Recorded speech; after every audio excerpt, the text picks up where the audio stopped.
ప్రభు యొక్క ఘనమైన నామాన్ని బట్టి ప్రతి ఒక్కరికి వందనాలు చెల్లిస్తున్నాను. ఈ ఉదయకాలాన్ని ఆయన సన్నిధిలో శ్రేష్టమైనటువంటి ఆశీర్వాదాలు పొందాలని ప్రతి ఒక్కరు కోరుకుంటూ ఉంటారు. అయితే ఈరోజైతే నీకు అన్ని దారుల్లో విడుదల పొందాలని ఆయనైతే కోరుకుంటూ ఉన్నారు. నువ్వు నడిచి వెళ్ళే ప్రతి మార్గంలో కూడా నీకు విజయం కావాలని ఆయన ఎంతగానో కోరుకుంటూ ఉన్నారు. నువ్వు ప్రార్థన చేయడానికి మునిపే ఆయన నీ మార్గాలను సరళం చేయాలని ఆయన ఎంతగానో ఆలోచన చేస్తూ ఉన్నారు. యెషయా గ్రంథము 40:3 ఆలకించి అడవిలో ఒకడు ప్రకటించున్నాడు, ఎట్లనగా అరణ్యంలో యెహోవాకు మార్గం సిద్ధపరచుడి, ఎడారిలో మా దేవుని రాజమార్గం సరళం చేయడి. కనుక దేవుని యొక్క రాజమార్గాన్ని మనం సరళం చేయాలంటే మనం స్తుతించాలి. మన హృదయం ఆయన మీద ఆనుకొని ఉండాలి. 1 గంటైనా నీ హృదయాన్ని ఆయన సన్నిధి ఏలేలాగా నువ్వు శ్రద్ధ తీసుకోగలగాలి. 10 నిమిషాలు ఏ ఆలోచన రాకుండా నువ్వు ఆయన స్తుతించగలవా? సామెతల గ్రంథము 3:5 నీ స్వబుద్ధిని ఆధారం చేసుకొనక నీ పూర్ణ హృదయంతో యెహోవా యందు నమ్మిక ఉంచుము. నేను జ్ఞానిని కదని నువ్వు అనుకొనవద్దు. యెహోవా యందు భయభక్తులు కలిగి నువ్వు చెడుతనం విడిచిపెట్టాలి. నీ కన్నులు అటు ఇటు చూడక సరిగా, నీ కన్నురెప్పలు నీ ముందర సూటిగా చూడాలి. నీ కుడి తట్టుకైనా ఎడమ తట్టుకైనా తిరగకుండా నీ పాదాలను కీడు నుంచి దూరంగా తొలగించుకోవాలి.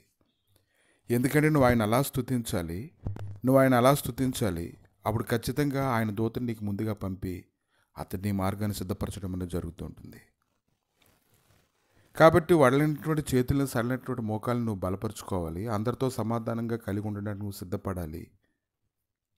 ఎందుకంటే ఉగ్ర దినం ముందు ఆస్తి అయితే అక్కడికి రాదు, కానీ నీతి అయితే మరణం నుంచి రక్షిస్తూ ఉంటుంది. ఆ నీతి అనేది ఆయన మాటలోనే ఉంది. కాబట్టి కనుక ఇది ఆయన మాట్లాడుతూ ఉన్నారు. యెషయా గ్రంథము 40:4 ప్రతి లోయను ఎత్తు చేయవలను, ప్రతి పర్వతమును ప్రతి కొండను అణచవలను, వంకరవి చక్కగాను కరుకెను సమ్మగా ఉండవలను. ఆయన నీ పని చేయాలని ఆయన కోరుకుంటున్నప్పుడు నీవు ఆయనతో కలిసి ఏకీభించి నీ పని జరిగేలాగా నువ్వు ఆయనతో ఏకీభించాలి. ఆయనతో కలిసి నువ్వు నడవాలి. ఎప్పుడైతే ఆయనతో నువ్వు నడవాలని కోరుకుంటావో, ఆయనకి ఇష్టమైనవేవో నువ్వు తెలుసుకుంటావు, నీవు నడుచు మార్గాన్ని సరళం చేస్తావు, అప్పుడు నీ మార్గాలన్నీ నీకు స్థిరంగా ఉంటాయి. యథార్థవంతులు నీతి వారి మార్గాన్ని సరళం చేస్తే భక్తినుడు తన భక్తిని చేతనే పడిపోతూ ఉంటాడు. కాబట్టి ప్రభు మార్గాన్ని సిద్ధపరచాలి, ఆయన త్రోవలు సరళం చేయాలని ఆయన ఎంతగానో కోరుకుంటూ ఉన్నారు. నీ స్వబుద్ధిని ఆధారం చేసుకోకుండా ఈ ఉదయకాలాన్ని ఆయన సన్నిధిలో నువ్వు గొప్ప మహిమ మహత్యాన్ని చూడాలనుకుంటే, నీ మార్గాలన్నీ సరళం అవ్వాలనుకుంటే నీ హృదయాన్ని ఆయన వైపు తిప్పాలి.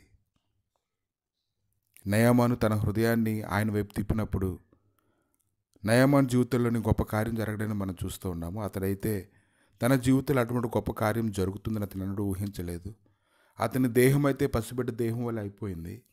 తన దేహాన్ని అతను చూసుకున్నాడు, దేవుని ఎంతగానో స్తుతించాడు. అతనికి ఎంతో భయం కలిగింది. తనకు కలిగినటువంటి దాన్ని అంతటినీ కూడా సేవకులకి ఇచ్చేద్దాం అనుకునేటంత స్థితిలోనికి వెళ్ళిపోయాడు, కానీ సేవకుడైతే అతని యొద్ద నుంచి ఏమీ తీసుకోలేదు. కాబట్టి నీకు అన్ని దారుల్లో విడుదల. నయామాను జీవితంలో అతని శరీరం ఆరోగ్యం మారినప్పుడు అతని అన్ని మార్గాల్లో కూడా విడుదల కలగడాన్ని మనం చూస్తూ ఉన్నాము.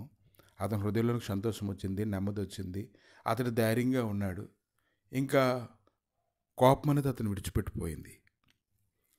కాబట్టి దేవుడు చేసినటువంటి ఒక్క కార్యాన్ని బట్టి అనేక విషయాల్లో కుదురుబాటు అనేది కలుగుతూ ఉంటుంది. మనమైతే ఒక విషయాన్ని అడుగుతాం, ప్రభు అయితే 10 విషయాల్లోని ఆయన కార్యం చేయడానికి శక్తిమంతుడు ఉన్నాడు.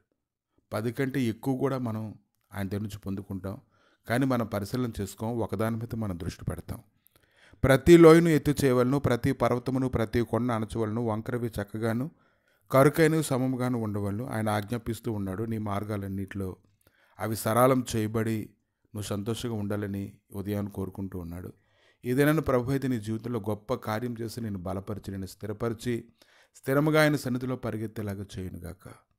ప్రభు మీ దయగలిగిన హస్తాలకు అప్పగించుకుంటుండగా మీ కృపచేత, మీ సమాధాన మహిమ చేతనైనా మీరు నింపి నడిపించి బలపరచమని, కృప చూపించమని, సమాధానకరమైన సన్నిధిని తోడుగా ఉంచమని, మీ నీతి ఎల్లవేళలా ప్రభు నాయన ప్రతి ఒక్కరిని వెంబడిస్తుండగా దాన్ని హృదయపూర్వకంగా వారు చేర్చుకోవడానికి సహాయం దయచేయమని యేసుక్రీస్తు నామములు అడిగి వేడుకుంటున్నాము తండ్రి. ఆమేన్.